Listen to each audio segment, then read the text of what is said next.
Donc Riesling, donc Zotzenberg. 2008. Merci. 2008. À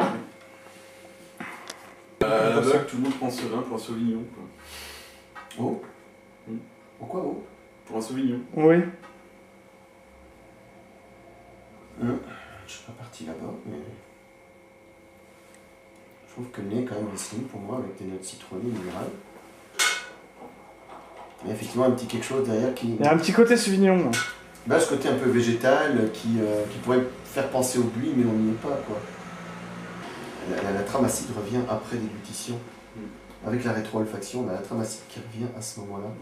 Ça apporte quelque chose, je trouve, c'est pas mal foutu. Hein. C'est cool au milieu de bouche, ça semble facile, puis pof, ça finit quand même assez tendu. Et la trame acide qui revient en rétro-olfaction. Tout ça, bien. C'est sympathique quand même. Donc, Non, mais ça fait. Ouais, dans le côté fruité, oui, par contre, c'est. Alors, il y a une certaine rondeur, mais il n'y a pas de sucre. Donc c'est quand même assez gras. D'accord.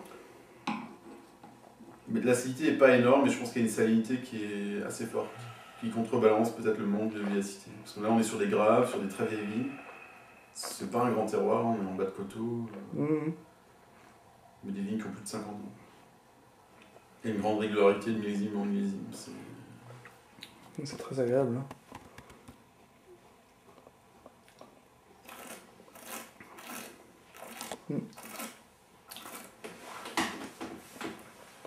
Alors, est-ce qu'on n'est pas bien là? Parce que là, on n'est pas bien. Tu te rends compte, ce qui est gênant dans le fait de parler de vin d'été, c'est un peu la péjoration du propos.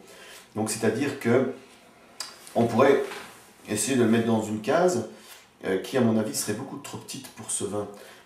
On est face à un vin qui, effectivement, peut présenter un certain plaisir, comment vais-je dire, une certaine facilité. On est en été, on n'a pas envie de se creuser la tête avec les vins, on n'a pas envie d'intellectualiser le moment vin et de partir sur des choses plus faciles.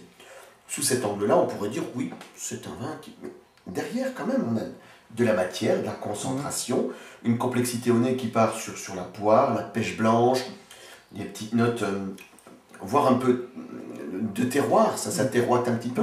Et je trouve qu'en bouche, en sus de ces arômes, de ces goûts de fruits, on a ce côté un peu terre qui est marqué, qui n'est pas terre dans le côté moisi, mais terre dans le côté, la mode de terre fraîche, là, le côté un peu quand on va le matin à la vigne ou au champ, on a cette odeur qui est là, et moi le vin en bouche m'évoque un peu ça, m'évoque un peu, lorsqu'on va aux vendanges le matin, il y a cette fraîcheur de terre qui est là, et moi ça me fait penser à ça, mais j'ai pas envie de le classifier dans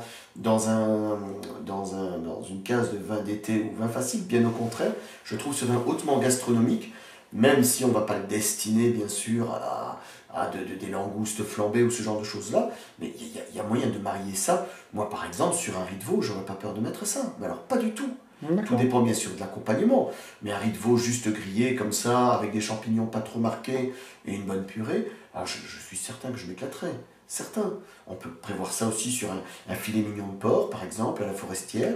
Voilà, parce que le gras du vin irait très bien avec des sauces crémeuses et avec le moelleux du porc. Sur un poulet fermier de Bresse, par exemple. Voilà un mariage qui est...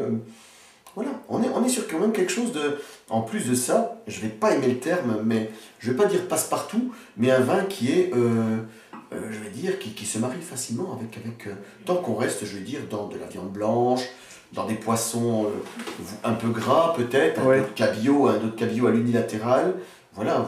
Je veux dire, c'est du bon sens et de l'intelligence que d'avoir ça en cave. Parce que le mariage est à l'infini tant qu'on reste dans un registre viande blanche, poisson un peu gras, pas trop marqué, donc pas trop iodé, et dans des viandes blanches, genre porc, genre poulet fermier, goûte quand même le vin. Derrière, tu as de la structure, tu as une belle trame acide. Moi, je trouve que c'est le vin qui a tout ce qu'il faut là où il faut. Avec, je dirais, peut-être un supplément au niveau des arômes fruités, tant en bouche qu'on est, qui en font un véritable vin de bonheur. Ne le boudons surtout pas. Ah bah ça, moi je le goûte pas, je termine mon verre.